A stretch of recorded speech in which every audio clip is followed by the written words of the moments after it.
/AskReddit. Which conspiracy theory do you believe is true? Government keep asking people on r/AskReddit about the conspiracies they believe in, so that they can do better job at hiding it. Wait a minute. FBI, bitch, you wanna disappear. The first NBA draft lottery was rigged to give Patrick Ewing to the Knicks. On the video, the commissioner pulls an envelope out with a clearly bent corner and sighs a huge sigh of relief when he reads what's inside.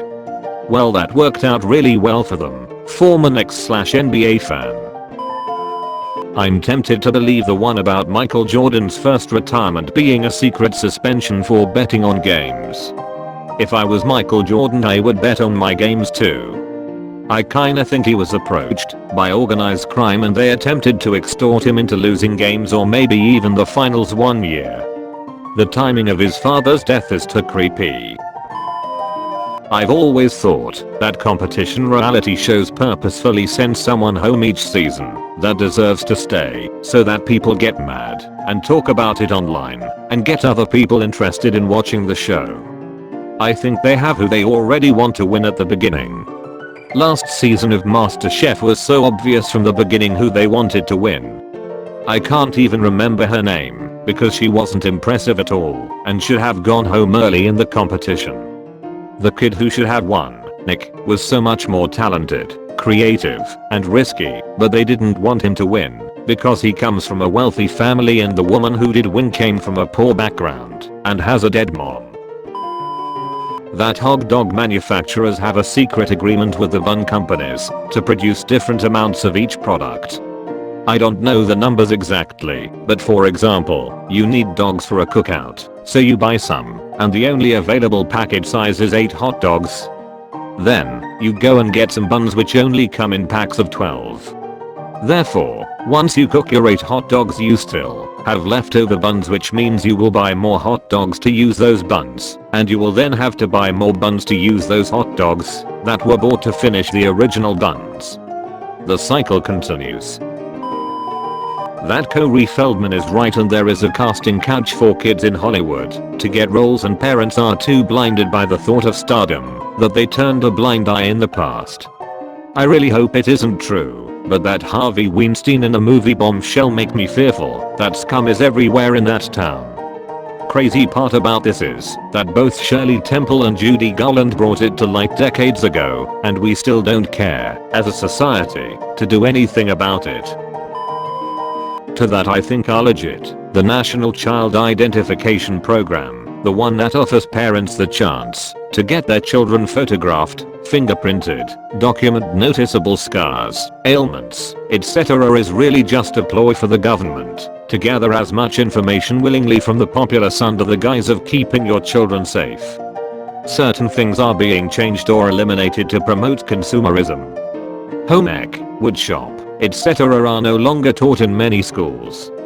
Headlights on your car that you previously could change for $5 now cost $125 and must be done by the dealer or mechanic. Planned obsolescence means products are designed to fail, so consumers must consistently buy new products. So on and so forth. Governments spread wild and crazy conspiracy theories to discredit conspiracy theorists and make them look like lunatics. That way, when someone actually finds a real conspiracy, people will just go, oh, it's one of those crazy guys. Muddying the waters is an old political game, and it's being played more actively today than ever before. Mattress firm is a front for folks to launder money through. The amount of them in my town is absurd. There's like 3 within a mile stretch.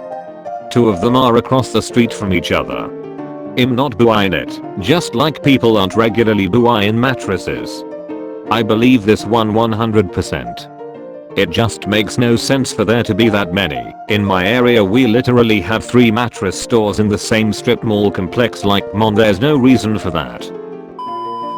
Our phones are listening to us. Not only that, but they are also watching us. Loads of tech devs have even said so. Edit. It's not necessarily watching. but more like tracking, using search history, contacts, locations, etc., which can designate specific interests in ads and stuff like that. But who knows if anyone uses cameras, which is entirely possible, but difficult. It's not like they'd say so anyways, so who knows. Plenty of conspiracy theories are largely accepted to be true. As a matter of historical record, for instance, Nixon and LBJ conspired to prolong the Vietnam War to help Nixon's 1972 election campaign. Google, Facebook, etc. conspired with NSA to share data. PRISM program. NSA conspired to infiltrate bodies like NIST and weaken encryption standards. Bull Run program. CIA used whorehouses to kidnap people and drug them with LSD to experiment with behavior control. MK Ultra. Tuskegee syphilis conspiracy, etc. etc. They intentionally put tiny pockets in women's clothing to sell purses and bags. I always just thought it was the other way around. They don't put big pockets in pants because women already have purses and bags, and the manufacturer can save on cloth by making smaller pockets. Source: really cheap men's pants have small pockets too. Paul Pierce pooped his pants in an NBA game and pretended he hurt his ankle to get a wheelchair off court. He already admitted he shit his pants. The British government did everything they could to ensure that the Lusitania would be sunk by a German U-boat and hasten America's entry into WW1. The Lusitania was sunk in 1915, 2 years prior to American entry into the war, which makes me skeptical of this one. Now the Zimmerman telegram, on the other hand, was definitely revealed for that purpose. More convincing, I would say, is that it was down to heavy lobbying by companies and banks who wanted to make sure the Allies would win so they could pay their war debts. Sony had Michael Jackson killed so that they could secure the rights to the Beatles discography. I read one about MJ being killed because he was the one who wanted to expose all the elite pedophiles in Hollywood, and his ranch with the kids was actually a sanctuary for victims. He was framed as a pedo himself to tarnish his reputation, and no one would believe anything he said.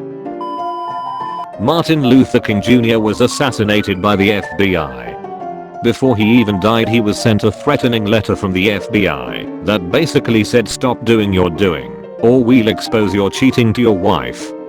There had been another man called Raul that James Earl Ray had met before, who he claimed was deeply involved in the case. He even asserted he didn't personally shoot King, but may have been involved in the assassination unknowingly. Heck, even the King family doesn't believe that James Earl Ray killed King.